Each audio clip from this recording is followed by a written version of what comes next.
ॐ अज्ञानतिमिरान्धस्य ज्ञानाञ्जनशलाकया चक्षुरुन्मीलितं येन तस्मै श्रीगुरवे नमः। श्रीचैतन्यमनोभीष्टं स्थापितं येन भूतले स्वयं रूपकदा मह्यं ददाति स्वपदान्तिकं।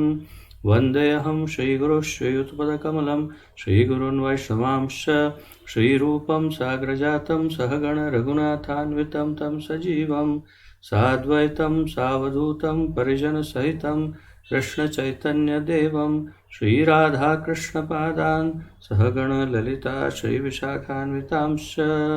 हे कृष्ण करुणा सिन्धु दीनबन्धो जगत्पते गोपेश गोपिकान्त राधाकान्त नमोऽस्तुते।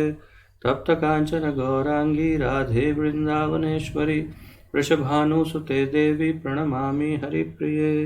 वाञ्छाकल्पतरुभ्यश्च कृपा सिन्धुभ्य एव च पतितानां पावनेभ्यो वैष्णवेभ्यो नमो नमः। अनन्तकोटि वैष्णववृन्द की जय। नमः ओं विष्णुपादाय कृष्णप्रेष्ठाय भूतले श्रीमते जयपताका स्वामिन् इति नामिने। नमो आचार्यपादाय निताय कृपाप्रदायने गौरकथाधामदाय नगरग्रामतारिणे। नमः ओं विष्णुपादाय कृष्णप्रेष्ठाय भूतले श्रीमते भक्तिवेदांत स्वामिन् इति नामिने। नमस्ते सारस्वते देवे गौरवाणी प्रचारिणे निर्विशेष शून्यवादी पाश्चात्य देशकारिणे। जय श्री कृष्ण चैतन्य प्रभु नित्यानंद श्री अद्वैत गदाधर श्रीवासादि गौर भक्त वृंद। हरे कृष्ण कृष्ण कृष्ण हरे हरे हरे राम राम राम हरे हरे। हरे कृष्ण कृष्ण कृष्ण हरे हरे हरे राम राम राम हरे हरे। हरे कृष्ण कृष्ण कृष्ण हरे हरे हरे राम राम राम हरे हरे।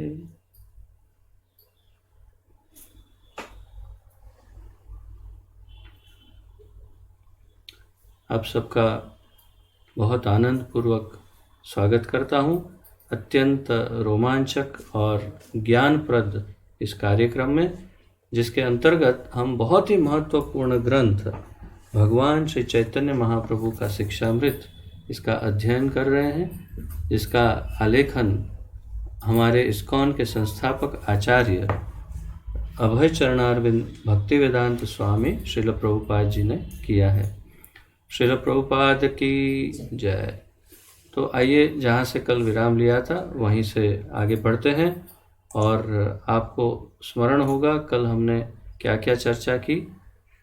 कल हम सनातन गोस्वामी के विषय में हमने चर्चा प्रारंभ की थी और किस प्रकार, बल्कि परसों यही चर्चा प्रारंभ हुई थी कि किस प्रकार सनातन गोस्वामी अपने नवाब हुसैन शाह, वो क्या कहते हैं, वहाँ के राजा बादशाह के पास से बचकर कैसे निकले और कैसे रिश्वत दी और कैसे एक बाबा जी का, बल्कि एक भिक्षुक का वेश बना करके कैसे महाप्रभु के सामने प्रस्तुत हुए और किस प्रकार महाप्रभु ने उनका स्वागत किया, कितना प्रेम और कितना आदर, वास्तव में कितने प्रेम से उनका स्वागत किया, वो सब कल हमने सुना विस्तार से। तो अब आज आगे बढ़ते हैं। तो जहाँ से कल विराम लिया था थोड़ा सा एक छोटा पैराग्राफ फिर पढ़ता हूँ और वहीं से आज आगे बढ़ते हैं। तो जिनके पास ग्रंथ हैं आप साथ में पढ़ सकते हैं। इस प्रकार भक्तों की महिमा का वर्णन करके श्री गौर सुंदर महाप्रभु ने कहा, सनातन सुनो, श्री कृष्ण अति दयामय पतित पावन है। उन्होंने तुम्हें महारौरव नरक से निकाल लिया है। प्रभुपाद जी कहते हैं, इस महारौरव का श्रीमद् भागवत में उस स्थान के रूप में वर्णन है जहाँ पशु वधिक और मांसाहारी जाते हैं। तो कल मैंने काफ़ी विस्तार से आपको बताया था कि कैसे मांसाहारी लोगों को महारौरव नरक में जाना पड़ता है। जो मांसाहार करते हैं या बेचते हैं या खाने वालों का क्या कहते हैं, उत्साहवर्धन करते हैं, मांसाहार अगर स्वयं नहीं भी खाते तो भी, तो बहुत सारे नियम हैं, वो सब वास्तव में उन सबको एक ही फल भोगना पड़ता है, और वो है महारौरव नरक में जा कर के फिर वहाँ पर वो स्पेशल जूस वो सब पीना पड़ता है, जिसकी कल चर्चा की थी हमने।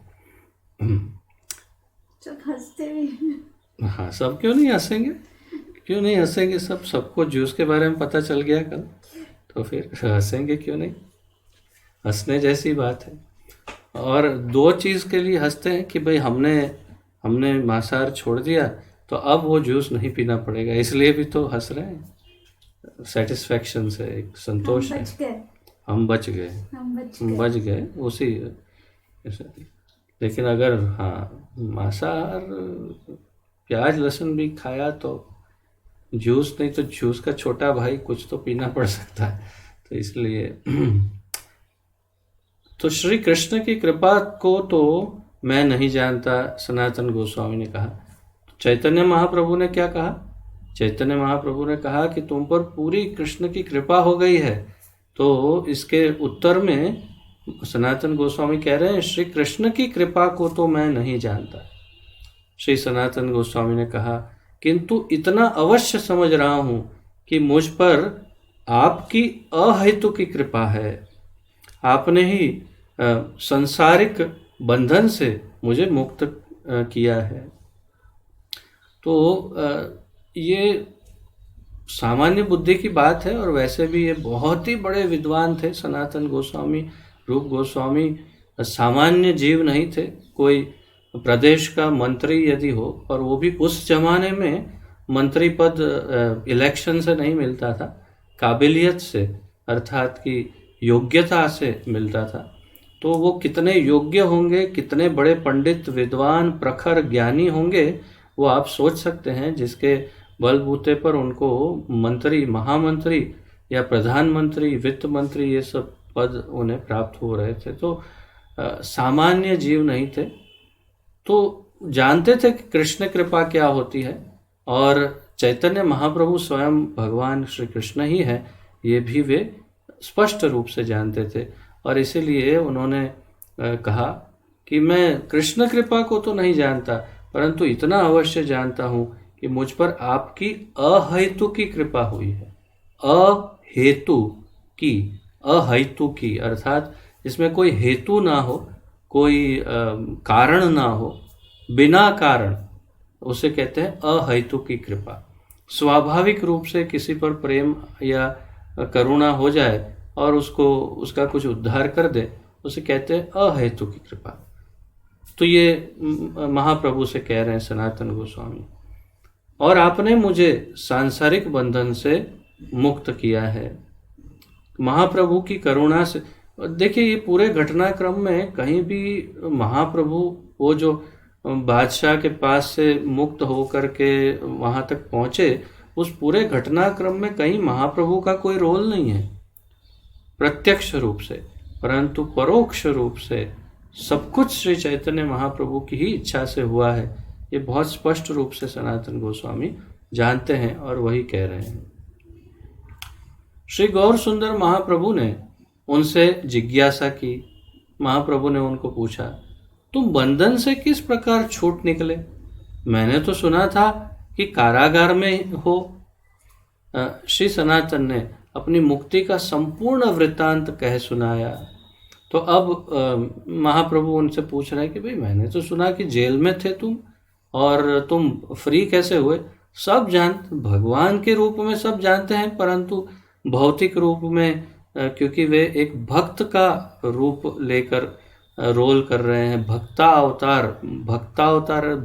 अवतार है, तो एक सामान्य मनुष्य जैसे उत्कंठा से पूछ रहे हैं कि तुम भागे कैसे हो, कहाँ से निकले कैसे? तो पूरी स्टोरी सनातन गोस्वामी ने उन्हें सुनाई, और फिर कहा महाप्रभु ने, तुम्हारे भाइयों से भेंट कर चुका हूँ। प्रभु ने उन्हें सूचित किया, मेरे निर्देश अनुसार वे वृंदावन गए हैं।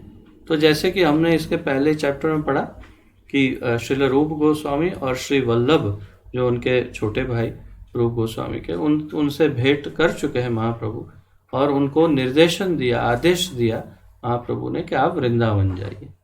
तो यही न्यूज़ दे रहे हैं, समाचार दे रहे हैं सनातन गोस्वामी को कि आपके दोनों छोटे भाइयों को मैंने वृंदावन भेजा है।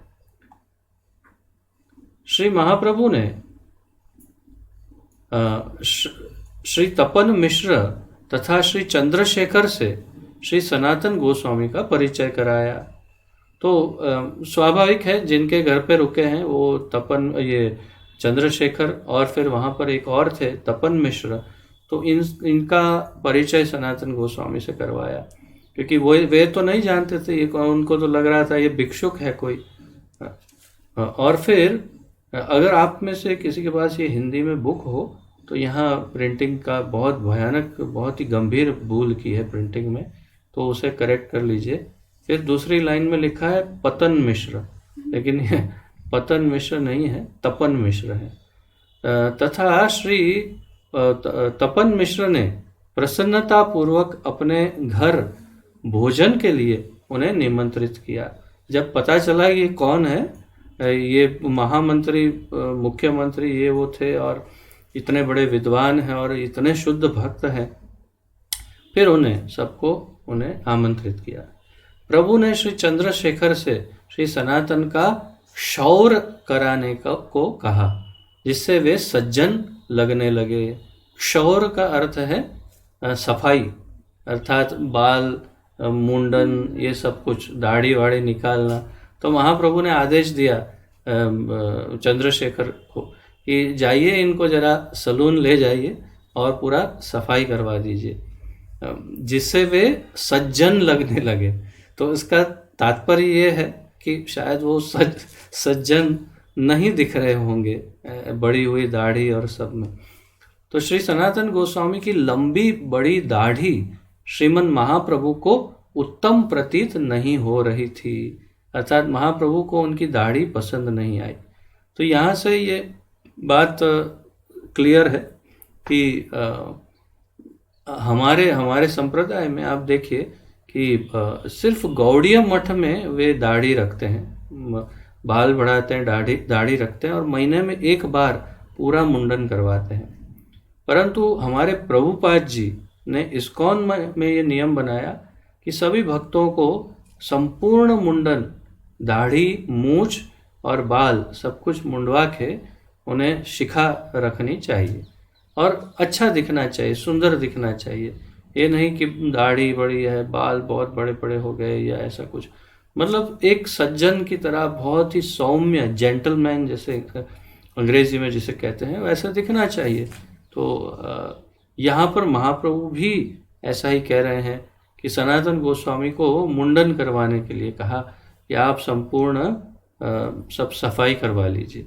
और आपको यदि ये ज्ञात हो तो यही सनातन गोस्वामी, मैं सोच रहा था जब ये पढ़ रहा था तब, यही सनातन गोस्वामी को आज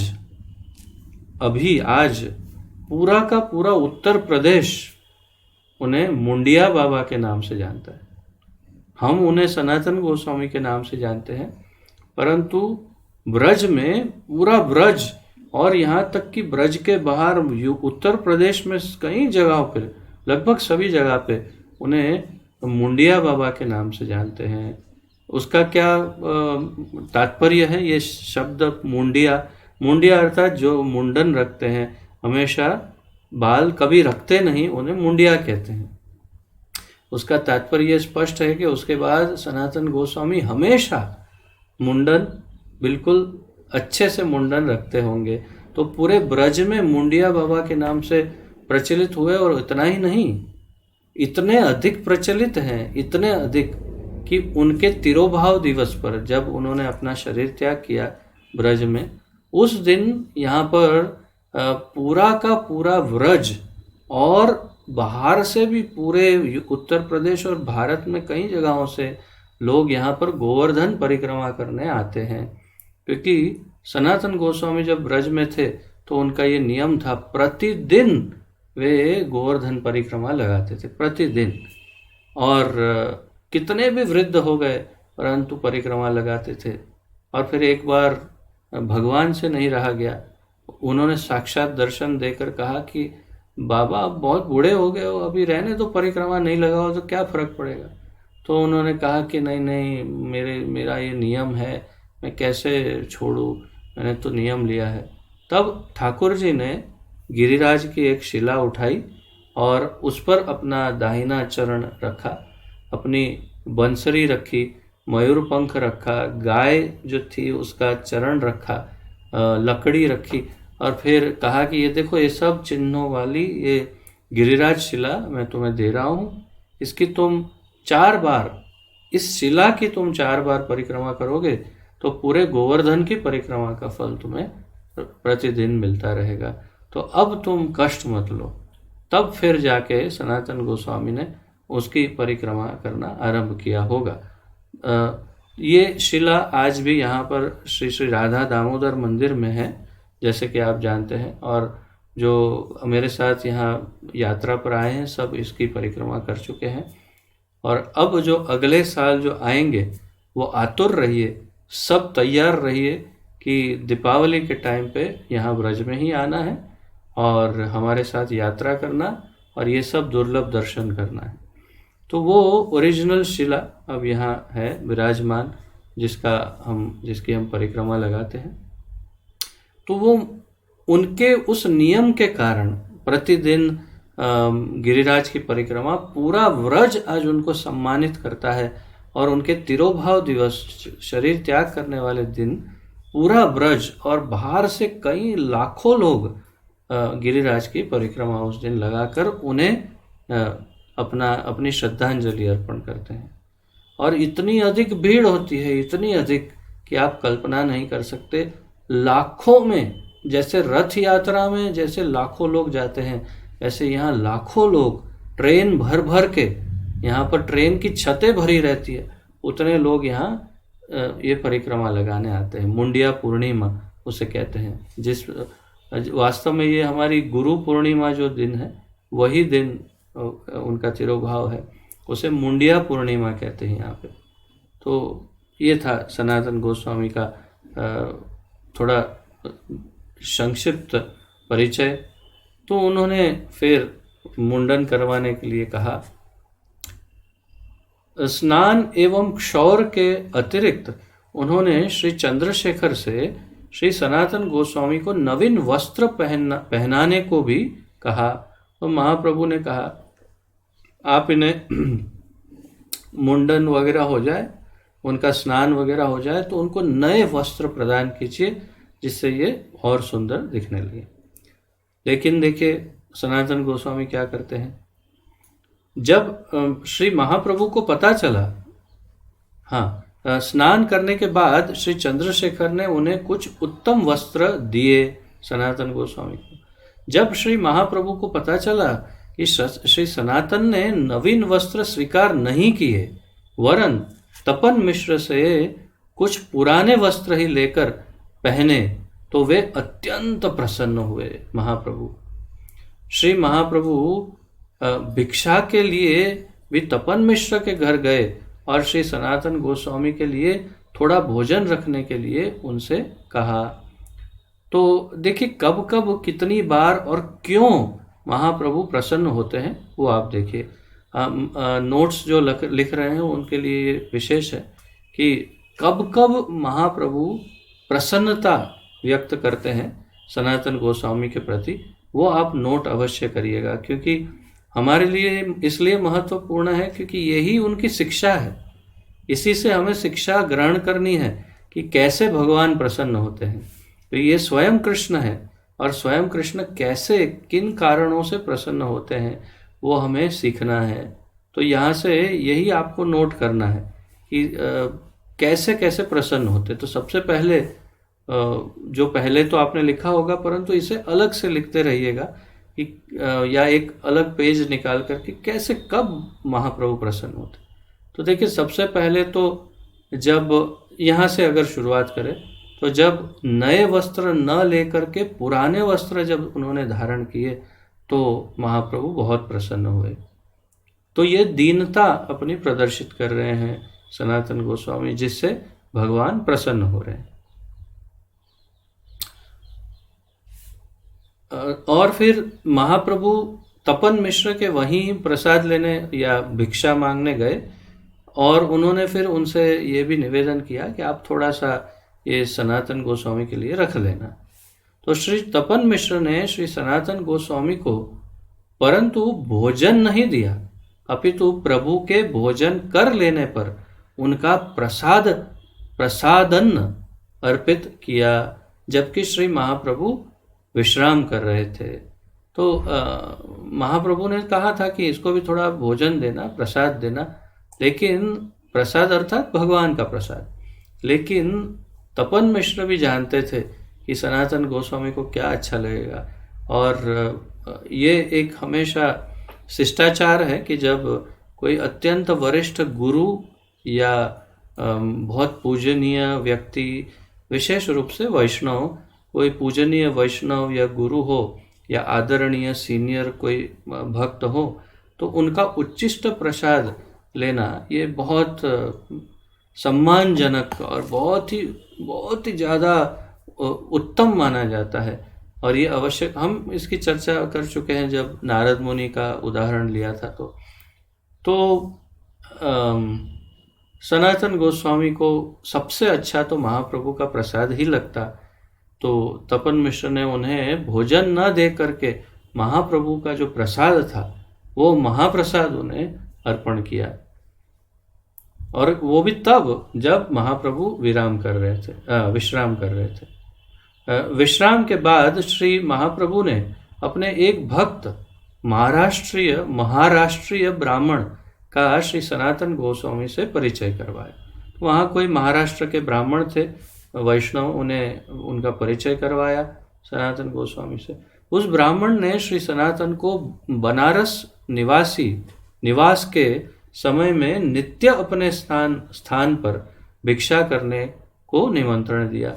तो बनारस के उस क्षमा कीजिए, वो महाराष्ट्र के उस ब्राह्मण से जब परिचय करवाया, तो ये ब्राह्मण ने सनातन गोस्वामी को निमंत्रण दिया कि जब तक आप बनारस में रहिए तब तक मेरे ही घर भोजन करिए, आप हमारे वहाँ ही भिक्षा प्राप्त करिए।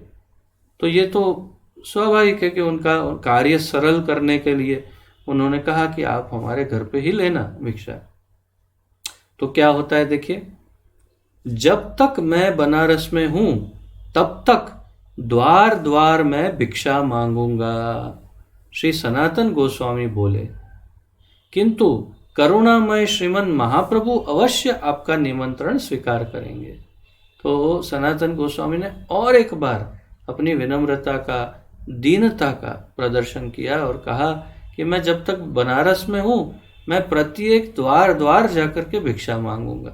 तो ये सबसे, ये भी घटना से यहाँ कहीं भी मेंशन नहीं किया, कहीं पर भी इसका उल्लेख नहीं किया, परंतु ये स्पष्ट हो रहा है कि वे अब एक बाबाजी या एक सन्यासी की तरह जीवन बिताने वाले थे। तो उन्होंने भिक्षा मांग करके अन्न ग्रहण करना स्वीकार किया। परंतु तब ये महाराष्ट्र के ब्राह्मण के वहाँ उन्होंने स्वीकार नहीं किया निमंत्रण, और कहा कि महाप्रभु बहुत करुणामय हैं, वे आपका निमंत्रण स्वीकार करेंगे, मैं नहीं करूँगा। श्रीमन महाप्रभु को श्री सनातन के इस व्यवहार से हार्दिक हर्ष हुआ। ये दूसरा पॉइंट, महाप्रभु कब खुश हुए सनातन गोस्वामी पर, ये दूसरा पॉइंट। श्री महाप्रभु को सनातन के इस व्यवहार से हार्दिक हर्ष हुआ, किंतु उनकी, अब बड़े मजे की बात है, आपको स्मरण होगा कि वो अपने बहनों से मिले थे रास्ते में सनातन गोस्वामी, और वो एक कंबल, स्पेशल वाला कंबल लेकर आए थे वहाँ से, जो गिफ्ट में मिला था। और अब हुआ यूं कि उन्होंने मुंडन करवाया, उन्होंने वस्त्र बदल दिए, पुराने पहने, और ये कंबल फिर कंधे पर डाल दिया, वही वाला जो बहुत ही भारी वाला रिच कंबल था वही डाले और महाप्रभु के सामने प्रस्तुत हुए। तो महाप्रभु ये व्यवहार से बहुत खुश हुए, किंतु उनकी दृष्टि अर्थात महाप्रभु की दृष्टि उस मूल्यवान कंबल पर गई जिसे श्री सनातन गोस्वामी के बहनोई ने मार्ग में दिया था कंबल।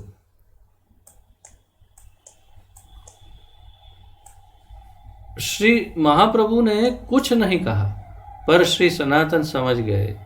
तो महाप्रभु ने जब बात कर रहे थे तो उनसे बात करते करते ऐसे थोड़ी थोड़ी देर में बात करते करते एकदम ऐसे कंबल के सामने देखे, फिर बात करें, फिर ऐसे कंबल के सामने देखे, फिर तो सनातन गोस्वामी समझ गए कि महाप्रभु बता रही है क्या है। इतना ये बाबा जी वेश, तुमने सुंदर एक ब्राह्मण का या एक उत्तम वैष्णव का वेश धारण किया है, इतने सामान्य साधारण वस्त्र पहने हैं और उस पर इतना भारी महंगा कंबल डाल करके तुम भिक्षा मांगने जाओगे तो कैसा लगेगा। तो सनातन गोस्वामी समझ गए कि उनके शरीर पर ऐसे मूल्यवान वस्त्र का प्रभु अनुमोदन नहीं कर रहे हैं, अर्थात उन्हें ये अच्छा नहीं लग रहा है, ठीक नहीं लग रहा है कि इतना भारी कंबल रखा है। श्री सनातन ने उसे त्यागने का संकल्प कर लिया। उन्होंने संकल्प किया कि इसे त्यागना ही होगा क्योंकि महाप्रभु को पसंद नहीं। तो क्या किया उन्होंने, वे तुरंत गंगा घाट पर गए, गंगा तट पर गए। तो वहाँ गंगा तट पर गए बनारस में, वाराणसी में। वहाँ उन्होंने एक भिक्षुक को जीर्ण कंथा धोते देखा। वहाँ एक भिखारी फटा हुआ कंथा आप समझ गए अब क्या है। तो उस कंथा बोरी का जो कपड़ा है उसका एक ओढ़ने वाला कंबल बनाया था गरीब ने, क्योंकि पैसे नहीं होते तो कंथा ओढ़ते हैं। तो वो अपना पुराना फटा हुआ कंथा जो है उससे वो गंगा में बैठकर धो रहा था। श्री सनातन गोस्वामी ने उससे जीर्ण कंथे के स्थान पर मूल्यवान कंबल ले लेने को कहा। सनातन गोस्वामी जाके कहा, भैया जरा एक कृपा करेंगे, बताइए ये मेरा कंबल जो है वो आप ले लेंगे और ये आपका ये जो कंथा है वो मुझे दे देंगे। तो वो कैसा उसका क्या कहते हैं प्रत्युत्तर सुनिए। उस भिक्षुक ने क्या कहा। यह प्रस्ताव सुनकर वह समझा कि श्री सनातन परिहास कर रहे हैं। उसे लगा कि ये कोई मेरा ऐसे मजाक, गरीबी का मजाक उड़ाने आए। और उन्होंने कहा, यह कैसे हो सकता है। भिक्षुक ने आश्चर्य से कहा, आप देखने में तो सज्जन प्रतीत होते हैं, फिर इस प्रकार आप मेरा परिहास क्यों कर रहे हैं। तो उसने कहा कि आप लगते तो बहुत अच्छे घर के सज्जन व्यक्ति हैं, लेकिन आप मेरी मजाक क्यों कर रहे हैं। मैं आपका परिहास नहीं कर रहा हूँ। श्री सनातन गोस्वामी ने उन्हें सूचित किया, यह मैं पूर्ण गंभीर भाव से कह रहा हूँ। क्या आप कृपा पूर्वक उस जीर्ण कंथे के स्थान पर यह कंबल स्वीकार करेंगे। भिक्षुक ने कंथा देकर कंबल ले लिया और सनातन श्रीमन महाप्रभु के समीप लौट आए। अब देखिए तीसरा पॉइंट आएगा। तो उन्होंने क्या किया, सनातन गोस्वामी ने ऐसा भी नहीं, हम होते तो क्या करते, हम उस कंबल को अच्छे से साफ करके धो करके अंदर वो क्या बोलते, नेफ्थलिन बॉल, डामर की गोली बोलते हैं ना, वो डाल करके अच्छे से पैक करके बैग में लॉक मार के रख देते और किसी बाहर जाके फिर किसी गरीब को बोलते कि हाँ भाई तेरे पास एक्स्ट्रा कुछ है तो दे दे, या कुछ ऐसा कुछ करते। लेकिन इन्होंने तो एक्सचेंज में अच्छा कंबल दे करके पुराना वो भिक्षुक से ले लिया और अब महाप्रभु के सामने प्रस्तुत हो गए। अब देखिए, तुम्हारा बहुमूल्य कंबल कहाँ गया। श्री गौर सुंदर महाप्रभु ने तुरंत पूछा, अरे तुम्हारा महंगा वाला कंबल कहाँ गया। श्री सनातन गोस्वामी ने उन्हें सब सूचना दी, उन्होंने सब बताया कि मैंने ऐसा ऐसा किया। तो श्रीमन महाप्रभु ने उन्हें अपना स्नेह एवं साधुवाद दिया। अपना स्नेह अर्थात आलिंगन प्रेम से दिया होगा या बहुत ही प्रेम दिया और साधुवाद दिया, अर्थात बहुत अच्छा किया तुमने, बहुत अच्छा किया, ऐसा उन्होंने कहा महाप्रभु ने। तो देखिए महाप्रभु ये तीसरी बार उनसे प्रसन्न हुए। किस घटना पर? और एक बार अपनी दीनता और वास्तविक जैसे हैं उस वास्तविकता के प्रदर्शन करने पर, कि भाई अब हम बाबा जी वेश में हैं, एक भिक्षुक ब्राह्मण की तरह है, तो हमें वैसा ही रहना चाहिए, बड़े बड़े महंगी वस्तुओं का प्रदर्शन नहीं करना चाहिए। और आगे उन्हें सब बताएंगे कि क्यों प्रसन्न हुए महाप्रभु, वो स्वयं ही कहेंगे। तो ये भी याद रखिए कि ये यहाँ पर महाप्रभु तीसरी बार उनसे अत्यंत प्रसन्न हुए। तुम पर्याप्त बुद्धिमान हो तथा अब तुमने संपूर्ण भोगासक्ति को निर्मूल कर दिया है। तो महाप्रभु क्यों प्रसन्न हुए? देखो तुम बुद्धिमान हो और इसीलिए तुमने उस कंबल का भी त्याग करके संपूर्ण भोग आसक्ति को निर्मूल कर दिया, अर्थात मूल से ही उखाड़ के फेंक दिया। किसको? भोग आसक्ति को।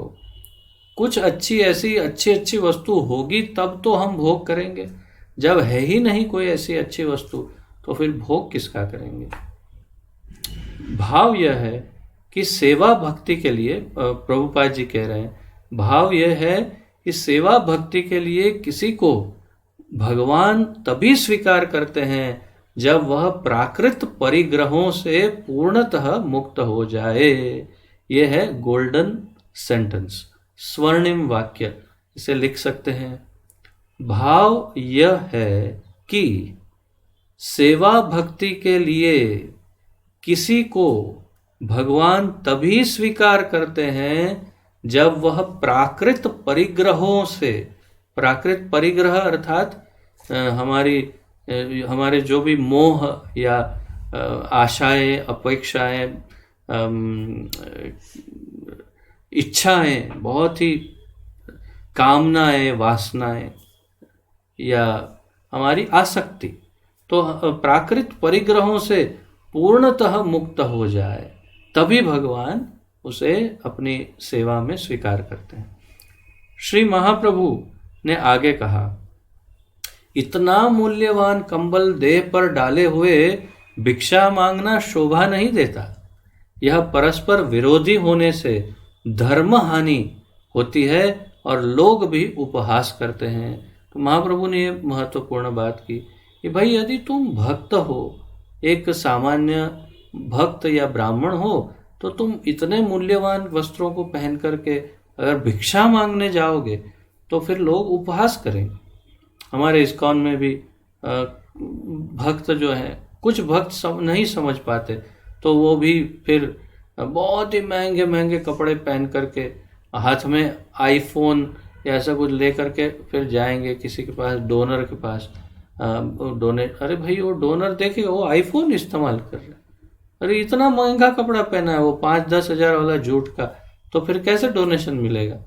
वो ये तो एक सामान्य उदाहरण है, परंतु वैसे ही हम भक्तों को कभी भी इतने मूल्यवान वस्त्र, इतने बड़े बड़े महंगे फ़ोन या बहुत कुछ महंगी गाड़ियाँ या ऐसा कुछ कभी भक्तों को प्रदर्शन करने की आवश्यकता नहीं होती। महंगे गहने पहने हैं या कुछ, ऐसी कोई आवश्यकता नहीं। सामान्य जैसे एक साधारण मिडल अर्थात ऑप्टिमम जिसे अंग्रेजी में कहते हैं, बहुत ही अत्यंत भिखारी जैसे, दरिद्र जैसे बनने की ज़रूरत नहीं और अत्यंत धनिक जैसा प्रदर्शन करने की ज़रूरत नहीं। दोनों के बीच में साधारण सामान्य वस्त्र, सामान्य आचरण करके हमें प्रभावित करना है, सबको भक्ति में लगाना है। इसलिए उसके अनुरूप हमें परिधान, वस्त्र आदि पहनना चाहिए। और महाप्रभु कह रहे हैं कि तुम अगर इतना महंगा पहन के जाते भिक्षा मांगने तो लोग तुम्हारी मजाक उड़ाते कि भाई ये, और फिर ये धर्म हानि भी होती, ये धर्म के विपरीत है। भोग आसक्ति से मुक्ति पाने के लिए मैं जो कुछ कर रहा हूँ वह सब आपकी कृपा है, श्री सनातन गोस्वामी ने उत्तर दिया, भोग आसक्ति से मुक्ति पाने के लिए मैं जो प्रयत्न कर रहा हूँ वो आपकी कृपा है। सनातन गोस्वामी, श्रीमन महाप्रभु उनसे बहुत प्रसन्न हुए एवं दोनों ने पारमार्थिक विषयक चर्चा की। चौथी बार महाप्रभु उनसे बहुत प्रसन्न हुए उनके उस उत्तर से, और कि मैं आपके कारण मैं ये भोग आसक्ति से मुक्ति पा रहा हूँ। तो यहाँ आगे फिर समझाएंगे भी प्रभुपाद जी कि जब गुरु के पास जाते हैं तो कैसे विनम्रता से जाते हैं। जो हम भगवत गीता का श्लोक है वो सब अभी आगे बताने वाले हैं प्रभुपाद जी। तद्विद्धि प्रणिपाते न परिप्रश्न, तो कितने विनम्रता से हम अगर गुरु के पास जाएंगे और हमेशा विनम्रता ही प्रदर्शित करेंगे गुरु के सामने, तभी गुरु की कृपा प्राप्त होगी। वैसा ही भगवान के सामने जाना है तो अत्यंत दीन भाव से और विनम्रता पूर्वक ही उनके सामने रहना। ये नहीं कि हाँ मेरे में ये बहुत बड़ा गुण है, बहुत ये हम में कुछ भी नहीं है। तो यही दीनता वे प्रदर्शित कर रहे हैं और कह रहे हैं कि आपके कारण मैं ये सब कर पा रहा हूँ, आपकी कृपा से। श्रीमन महाप्रभु उनसे बहुत प्रसन्न हुए और दोनों ने पारमार्थिक विषयक चर्चा की, अर्थात परमार्थ के लिए क्या करना है, तो उनके जो शिक्षाएं हैं उनकी वो सब चर्चाएं वहाँ पे की होगी। भगवान श्री गौर सुंदर महाप्रभु तथा श्री सनातन गोस्वामी की इस भेंट से पूर्व श्री महाप्रभु श्री रामानंद राय नामक एक गृहस्थ से मिल चुके थे। उस भेंट में, जिसका विवरण आगे किया जाएगा, श्री महाप्रभु ने श्री रामानंद राय से अनेक प्रश्न किए तथा श्री रामानंद राय ने गुरुवत उत्तर दिए, किंतु इस समय श्री सनातन ने प्रश्न किए तथा स्वयं श्रीमन महाप्रभु ने उनके उत्तर दिए। तो रामानंद राय और महाप्रभु का जो मिलन है उसकी संक्षिप्त चर्चा हम इसके पहले जो ग्रंथ का अध्ययन किया था, छोटे ग्रंथ लघु ग्रंथ का, महाप्रभु की जीवनी शिक्षाएं इत्यादि, वो छोटे ग्रंथ में थोड़ा हमने उसका विवरण देखा था और आगे यहाँ पर उसकी चर्चा होगी क्योंकि उसमें भी बहुत सारी शिक्षाएं प्राप्त होगी, तो उसकी चर्चा यहाँ आगे करेंगे प्रभुपाद जी। परंतु उस घटना में ऐसा था कि रामानंद राय से महाप्रभु प्रश्न पूछते हैं और रामानंद राय बोलते हैं और दोनों की चर्चा होती। और यहाँ पर सनातन गोस्वामी शिष्य स्वरूप है, इसलिए वे रामानंद राय और महाप्रभु लगभग एक लेवल पर बात कर रहे थे, तो इसीलिए प्रश्न कोई भी किसी से पूछ सकता है। परंतु यहाँ सनातन गोस्वामी शिष्य रूप में है और इसलिए उन्होंने प्रश्न पूछा अपने गुरु समान श्री चैतन्य महाप्रभु से, और महाप्रभु ने अनेक उत्तर दिए उनको, और उनके सब उत्तर उन्होंने दिए, वो सब आगे इसके बाद वाले चैप्टर में हम देखेंगे। श्री महाप्रभु चैतन्य देव के उपदेश तथा शिक्षाएं जन साधारण के लिए परम महत्वपूर्ण है। सभी सामान्य जनों के लिए भी ये महत्वपूर्ण है उनकी शिक्षाएं। जैसे ही ये शिक्षा शुरू होगी ना, आप तुरंत समझ जाएंगे कि कितना महत्वपूर्ण है ये। श्री महाप्रभु ने भक्ति की शिक्षा प्रदान की है। महाप्रभु ने भक्ति के बारे में इतना सुंदर वर्णन किया है, इतना स्पष्ट वर्णन किया है सनातन गोस्वामी को, वो सब सुनेंगे आप तो बहुत आनंद आएगा। जो जीव का स्वरूप भूत स्वाभाविक धर्म है, तो वो हर एक जीव का स्वाभाविक धर्म है, जीवेर स्वरूप है कृष्णेर नित्य दास, तो वो सब उन्होंने वर्णन किया महाप्रभु ने। भगवत विद्या में प्रगति करना वस्तुतः प्रत्येक मानव का कर्तव्य है। भगवत विद्या में स्वाभाविक है, हमारा स्वरूप अगर कृष्ण का दास है नित्य, तो उनकी भक्ति, भगवान की भक्ति का ज्ञान प्राप्त करना ये भी हमारा कर्तव्य भी है और अधिकार भी है। तो भगवत विद्या में प्रगति करना प्रत्येक मानव का कर्तव्य है, कह रहे हैं प्रभुपाद जी, श्री महाप्रभु तथा श्री सनातन के सत्संग में अनेक भगवत विषयों की विशद चर्चा हुई है। श्री महाप्रभु की कृपा से श्री सनातन गोस्वामी उनसे अनेक महत्वपूर्ण प्रश्न कर सके, जिनका यथोचित उत्तर श्रीमन महाप्रभु ने दिया। तो मैंने जैसे कहा, अनेक प्रश्न पूछे और अनेक उत्तर मिले। श्री सनातन गोस्वामी और श्रीमन महाप्रभु के सम्मिलन से हमें शिक्षा मिलती है कि भगवत तत्व को जानने के लिए हमें भगवान श्री गौर सुंदर महाप्रभु जैसे योग्य गुरु के सानिध्य में जाकर विनम्र जिज्ञासा करनी चाहिए। सार में गुरु को प्रश्न पूछने चाहिए, आध्यात्मिक प्रश्न गुरु को पूछने चाहिए। तद विद्धि प्रणिपातेन परिप्रश्नेन सेवया उपदेक्षन्ति ते ज्ञानम ज्ञानिनस्तत्वदर्शिनः। भगवद गीता 4 अध्याय का 34वां श्लोक। प्रभुपाद जी भी कह रहे हैं, उसमें उल्लेख है कि गुरु के निकट जाकर भगवत परायण जीवन व्यतीत करने की विद्या सीखनी चाहिए। तो गुरु के पास जाना, विनम्रता से प्रश्न पूछना और भगवत विद्या, भक्ति की विद्या, भगवत परायण जीवन कैसे व्यतीत करते हैं उसकी विद्या उसे गुरु से सीखनी चाहिए। तो सार रूप में भगवत गीता का ये श्लोक अत्यंत महत्वपूर्ण है, जिसका प्रत्यक्ष प्रस्तुतिकरण, उदाहरण, डेमोन्स्ट्रेशन ये सनातन गोस्वामी ने करके हमें सिखाया, आचरण करके सिखाया कि कैसे गुरु के सामने जाना चाहिए।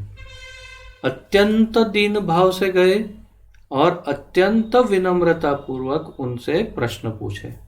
और जैसे भगवत गीता के उस श्लोक में बताए, परिप्रश्नेन सेवया, गुरु की सेवा भी अत्यंत महत्वपूर्ण है। जब तक गुरु की सेवा ना हो तब तक ये कार्य अपूर्ण रहता है।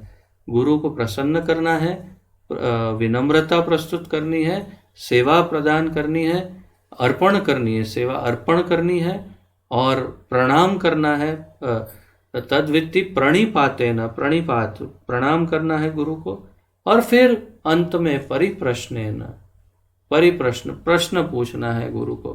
तब जाके उपदेक्षन्ति ते ज्ञान, तो तब वे आपको आध्यात्म विद्या का ज्ञान प्रदान करेंगे गुरु। ये महत्वपूर्ण बातें हैं।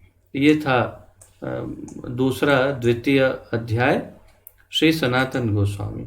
और अब हम तीसरे अध्याय का अध्ययन शुरू करते हैं, जिसका शीर्षक है श्री सनातन शिक्षा। अध्याय 3, श्री सनातन शिक्षा।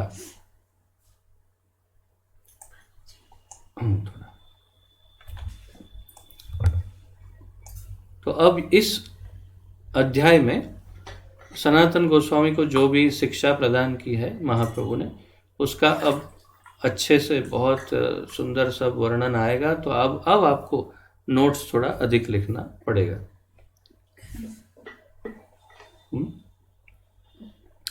हाँ, सूत्र पेन।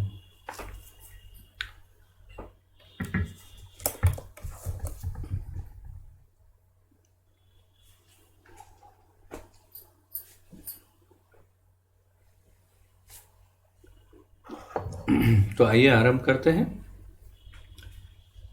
श्री महाप्रभु ने श्री सनातन को जो शिक्षा दी है, उससे हम भगवत रूप, भगवत ऐश्वर्य और भगवत भक्ति विषयक भगवत तत्व का ज्ञान प्राप्त कर सकते हैं। इन तीनों को नंबर 1, 2 और 3 करके लिखिए नोट्स में, कि हम श्री सनातन शिक्षा से 3 वस्तु सीख सकते हैं। क्या? 1, भगवत रूप अर्थात भगवान का स्वरूप, वो कैसा है उसका पूरा वर्णन प्राप्त होगा हमें। भगवत ऐश्वर्य, भगवान का ऐश्वर्य कैसा है उसका ज्ञान हमें प्राप्त होगा।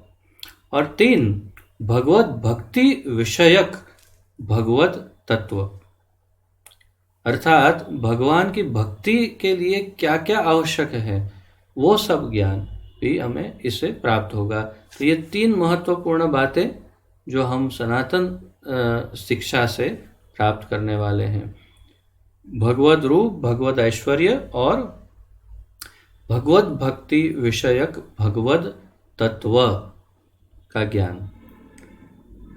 वस्तुतः समस्त तत्वों का स्वयं श्री महाप्रभु ने श्री सनातन को उपदेश किया है। ये सब कुछ स्वयं भगवान श्री चैतन्य महाप्रभु ने ये सारा उपदेश श्री सनातन को दिया। उस समय श्री सनातन ने अत्यंत दीन भाव से श्रीमन महाप्रभु के चरणारविंद में प्रणिपात कर अपने यथार्थ स्वरूप के संबंध में जिज्ञासा की। देखा, डेमोन्स्ट्रेशन, उन्होंने ये आचरण करके प्रस्तुतिकरण किया कि कैसे करते हैं गुरु के सामने। तो उस समय श्री सनातन ने अत्यंत दीन भाव से श्रीमन महाप्रभु के चरणारविंद में प्रणिपात करके, प्रणाम करके अपने यथार्थ रूप के संबंध में जिज्ञासा की। प्रणिपाते न परिप्रश्नेन, फिर प्रश्न किया। और क्या प्रश्न पूछा? आज स्टॉक मार्केट में क्या भाव है, आज सोने का क्या दाम है, ये फालतू प्रश्न नहीं। अपने आत्मज्ञान के लिए, परमात्म ज्ञान के लिए, भगवत विज्ञान के लिए, आध्यात्मिक ज्ञान विषयक संबंधी प्रश्न, सामान्य भौतिक लौकिक प्रश्न नहीं कि आज बारिश होने वाली है कि नहीं, क्या टेम्परेचर क्या है बाहर, ये सब गुरु से नहीं पूछने की आवश्यकता नहीं है। गुरु का क्या कार्य है, उन्हें कैसे प्रश्न पूछना चाहिए, वो भी बुद्धिमानी का विषय है। प्रश्न क्या किया उन्होंने? प्रभो, मैं नीच कुल में जन्मा हूँ, मेरे सभी साथी निंदनीय है तथा मैं पतित सर्वाधिक अधमाधम हूँ, विषय भोगी रूपी कुपांध में पड़ा हुआ हूँ, मैं जल रहा था, जीवन के यथार्थ उद्देश्य का मुझे आभास तक न था, मैं तो अपना वास्तविक हित भी नहीं जानता हूँ, मैं विश्व में एक महान विद्वान के रूप में ख्यात हूँ, पर वास्तव में तो मैं ऐसा बड़ा मूर्ख हूँ कि स्वयं भी अपने को विद्वान मान बैठा हूँ। अपने सेवक के रूप में मुझे स्वीकार किया आपने, सेवक के रूप में मुझे स्वीकार किया आपने ही, मुझे सांसारिक बंधन से मुक्त किया है, इसलिए अब इस मुक्ता अवस्था में मेरा कर्तव्य बनता है, कर्तव्य बताने की कृपा करे, इस मुक्ता अवस्था में मेरा कर्तव्य बताने की कृपा करे। ये प्रश्न पूरा का पूरा अत्यंत महत्वपूर्ण है और एक एक लाइन इसकी इतनी महत्वपूर्ण है, हम एक एक को फिर से स्टडी करते हैं। प्रभो, मैं नीच कुल में जन्मा हूँ, ब्राह्मण कुल में, अत्यंत उन्नत ब्राह्मण कुल में जन्मे हैं सनातन गोस्वामी। तो क्यों ऐसा बता रहे हैं? अपनी दीनता प्रकट करने के लिए कि मैं कुल में किसी भी जन्मा, लेकिन मेरे कर्म तो एक यवन अर्थात एक मुसलमान राजा का मैं सेवक रहा, सारे नियम छोड़ने पड़े, तो इसलिए मैं अत्यंत नीच हो गया, तो मेरा कुल भी पूरा पतित हो गया, तो मैं नीच कुल में जन्मा हूँ। दीनता दिखा रहे हैं।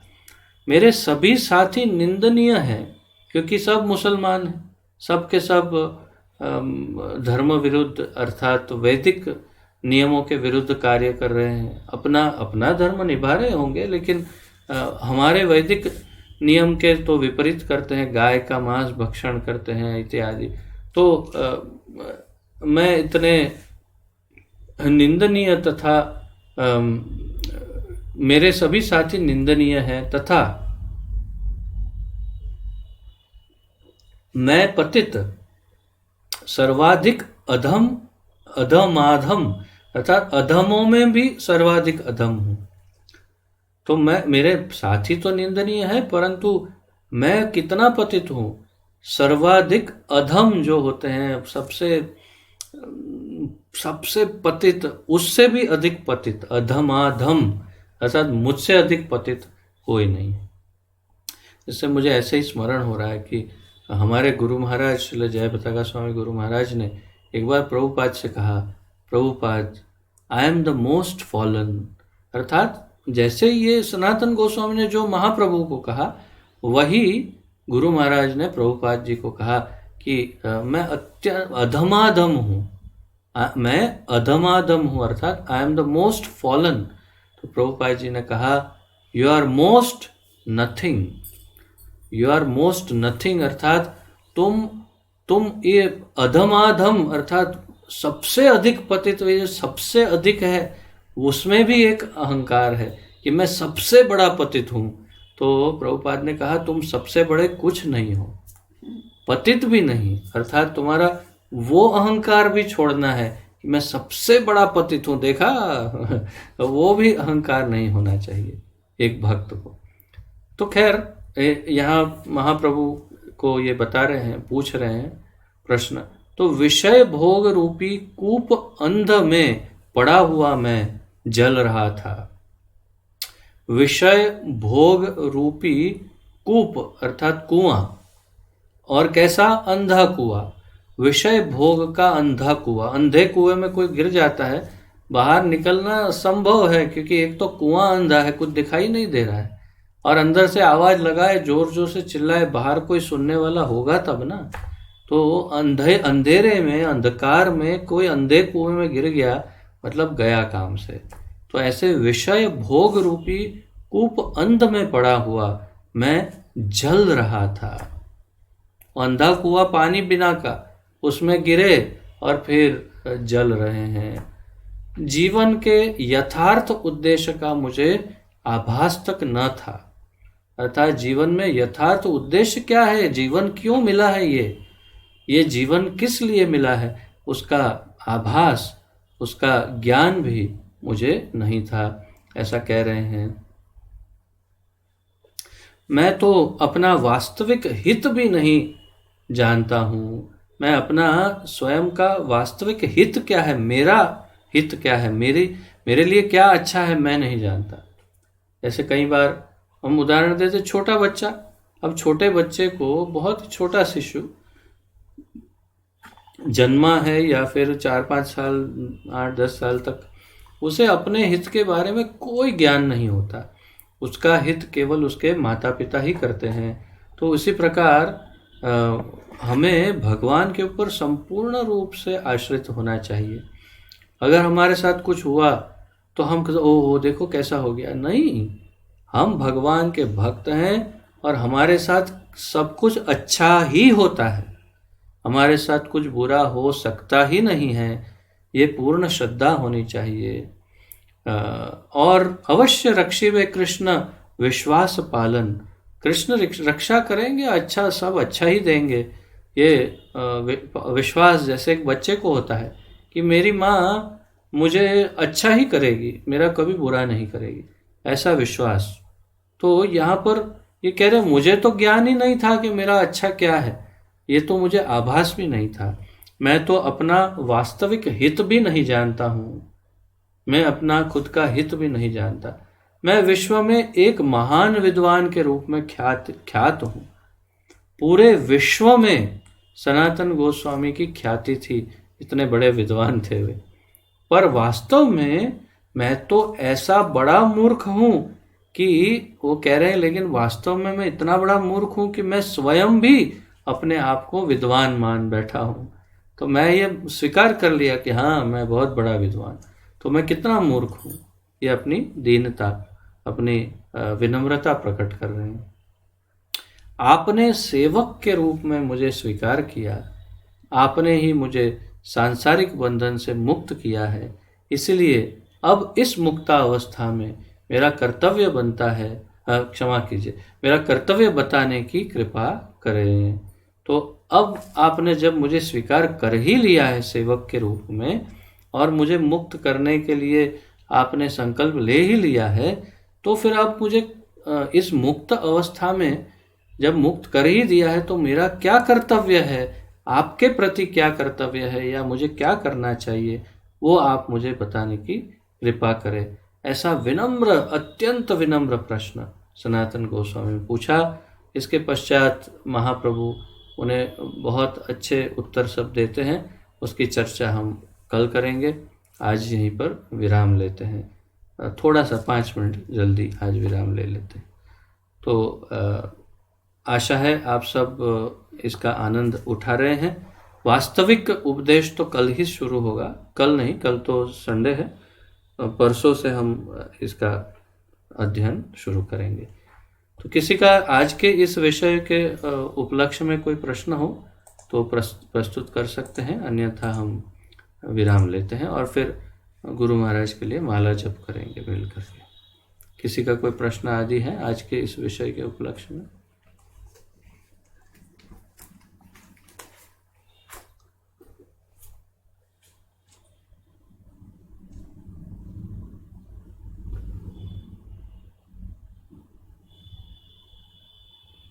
ठीक है, किसी का कोई प्रश्न ना हो तो विराम लेते हैं यहीं पर और एक माला जप करते हैं गुरु महाराज के लिए।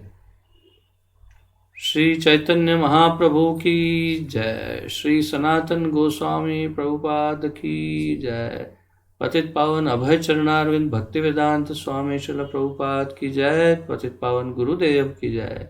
निताय गौर प्रेमानंदे। हरि हरि बोल। हरे कृष्णा। एक छोटा सा विराम लेता हूँ मैं और फिर तुरंत माला जप करते हैं। आप सब अपनी माला तैयार रखिए। हरे कृष्णा।